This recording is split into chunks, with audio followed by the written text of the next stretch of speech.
नमस्ते किसान भाइयों।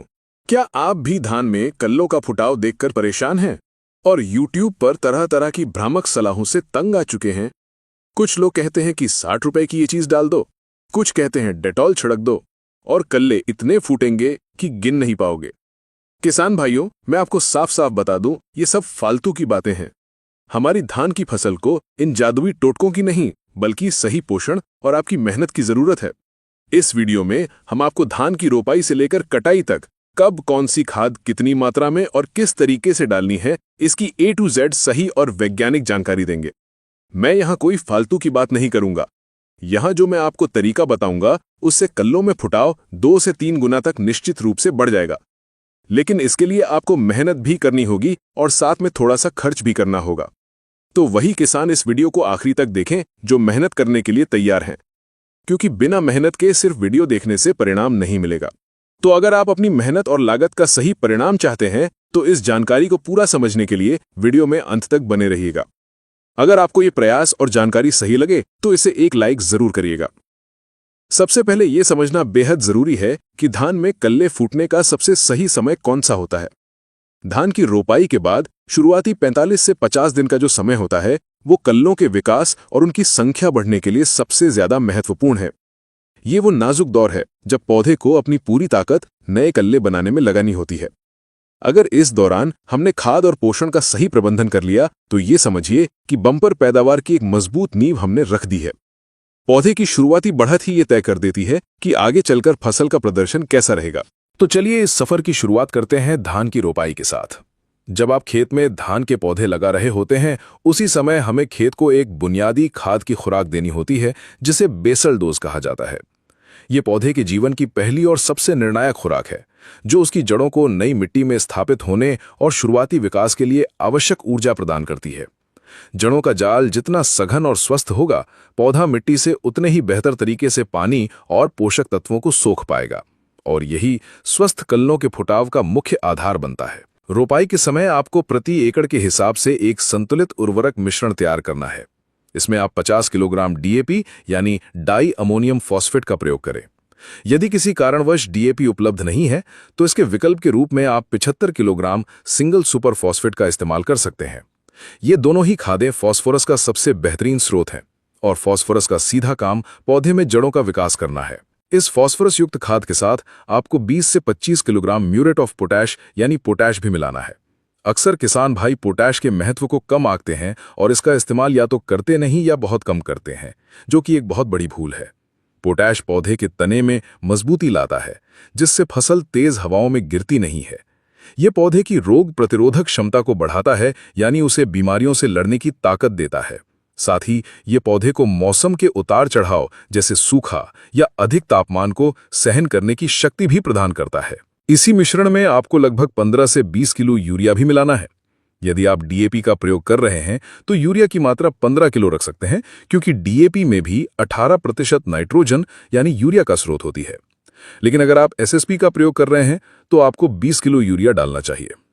इन सभी उर्वरकों को आपस में अच्छी तरह मिलाकर खेत की अंतिम जुताई के समय मिट्टी में मिला दें या फिर रोपाई के तुरंत बाद समान रूप से पूरे खेत में छिड़क दें। यह आपकी फसल के लिए एक आदर्श और मजबूत शुरुआत होगी। अब हम आते हैं रोपाई के बाद के सबसे महत्वपूर्ण चरण पर, जो कल्लों के भविष्य को तय करता है। रोपाई के 20 से 25 दिन के बाद का समय वो ग्रैंड टिलरिंग स्टेज होती है, जब पौधा अपनी पूरी ऊर्जा नए कल्ले बनाने में लगाता है। इस अवस्था में पौधे को जिस पोषक तत्व की सबसे अधिक आवश्यकता होती है वो है नाइट्रोजन, और इसका सबसे अच्छा स्रोत है यूरिया। नाइट्रोजन पौधे की वानस्पतिक वृद्धि को बढ़ावा देता है, जिससे पत्तियां हरी भरी होती हैं, पौधे का फैलाव होता है और नए नए कल्ले तेजी से फूटते हैं। इस समय आपको यूरिया की पहली टॉप ड्रेसिंग करनी है। इसके लिए प्रति एकड़ लगभग 30 से 40 किलोग्राम यूरिया का छिड़काव खेत में समान रूप से करें। लेकिन यहीं पर हमारा पहला सीक्रेट फॉर्मूला काम आता है। सिर्फ यूरिया डालने से कल्लों की संख्या तो बढ़ सकती है, पर हमें सिर्फ संख्या नहीं बल्कि स्वस्थ और मजबूत कल्ले चाहिए जो अंत तक टिके रहें और बालियों को सहारा दे सकें। यहीं पर हमें एक ऐसे सूक्ष्म पोषक तत्व का इस्तेमाल करना है जिसे धान की फसल का प्राण कहा जाता है, और वो है जिंक। हमारे देश की अधिकांश मिट्टी में जिंक की कमी पाई जाती है और धान की फसल जिंक की कमी के प्रति बहुत संवेदनशील होती है। जिंक की कमी से फसल में खैरा रोग हो जाता है, जिसमें पत्तियां पीली पड़ने लगती हैं और बाद में उन पर कत्थई रंग के धब्बे बन जाते हैं, जिससे पौधे की बढ़वार पूरी तरह रुक जाती है और कल्ले बनना बंद हो जाते हैं। इसलिए जब आप यूरिया की पहली टॉप ड्रेसिंग करने जा रहे हों तो उसी 30-40 किलो यूरिया में प्रति एकड़ 5 से 7 किलोग्राम जिंक सल्फेट 33% वाला अच्छी तरह मिला लें। एक बहुत महत्वपूर्ण बात का ध्यान रखें कि जिंक सल्फेट को कभी भी डीएपी या एसएसपी जैसी फास्फोरस वाली खादों के साथ मिलाकर न डालें, क्योंकि फास्फोरस के साथ मिलकर जिंक एक अघुलनशील यौगिक बना लेता है, जिससे वो पौधे को मिल नहीं पाता। जिंक को हमेशा यूरिया के साथ मिलाकर डालना ही सबसे सही और वैज्ञानिक तरीका है। यूरिया और जिंक का ये मिश्रण जब खेत में जाएगा तो आप खुद अपनी आंखों से देखेंगे कि फसल में एक नई चमक आ गई है, पीलापन दूर हो गया है और कल्ले बहुत तेजी से और स्वस्थ रूप में फूट रहे हैं। इसके बाद हम बात करेंगे एक ऐसे पारंपरिक और बिना खर्चे वाले तरीके की जिसके परिणाम बेहद चमत्कारी हो सकते हैं। जब आपकी फसल लगभग 25 से 30 दिन की हो जाए और खेत में 1 इंच पानी खड़ा हो तो आप एक लंबा बांस या हल्का लकड़ी का पाटा लें और उसे खेत के एक सिरे से दूसरे सिरे तक 2 मजदूरों की मदद से फिराएं, एक बार लंबाई में और एक बार चौड़ाई में। इस प्रक्रिया से धान के पौधों की जड़ों के पास की मिट्टी हिलती है और जड़ों को एक हल्का तनाव महसूस होता है। इस तनाव की प्रतिक्रिया में पौधा अपनी वंश वृद्धि के लिए और ज्यादा कल्ले पैदा करने लगता है। साथ ही मिट्टी के हिलने से जड़ों के क्षेत्र में हवा का संचार बेहतर होता है, जो जड़ों के स्वास्थ्य के लिए बहुत फायदेमंद है।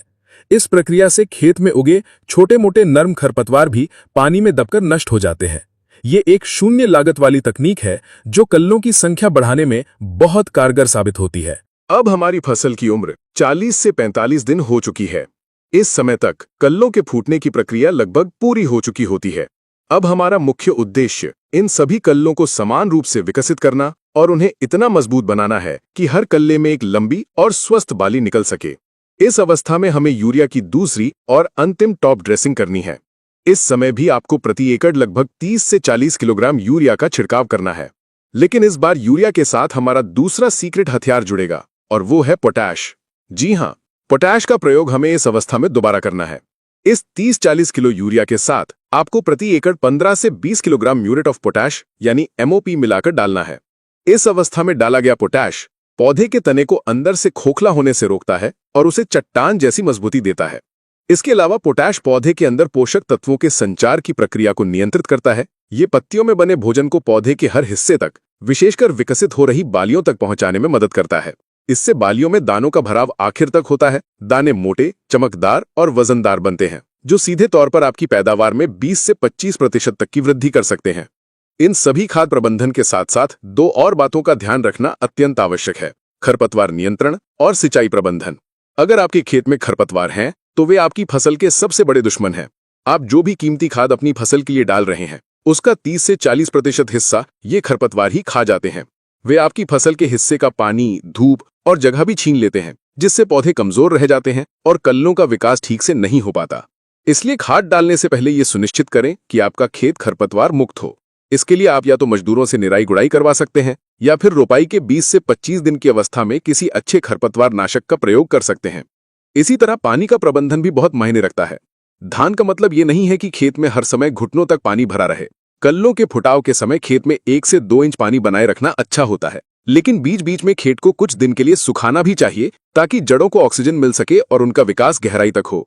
तो किसान भाइयों, यही है वो संपूर्ण और वैज्ञानिक सीक्रेट फॉर्मूला। ये कोई जादू नहीं बल्कि विज्ञान है। आप अपनी फसल की जरूरतों को समझिए, उसे सही समय पर सही पोषण दीजिए और फिर देखिए आपकी धान की फसल कैसे कल्लों से लहलहा उठती है। इन तरीकों को अपनाकर आप न केवल कल्लों की संख्या बढ़ाएंगे बल्कि एक ऐसी स्वस्थ फसल तैयार करेंगे जो आपको निश्चित रूप से एक रिकॉर्ड तोड़ पैदावार देगी। मुझे पूरी उम्मीद है कि ये जानकारी आपके लिए बेहद उपयोगी साबित होगी। आपकी फसल के लिए ढेर सारी शुभकामनाएं।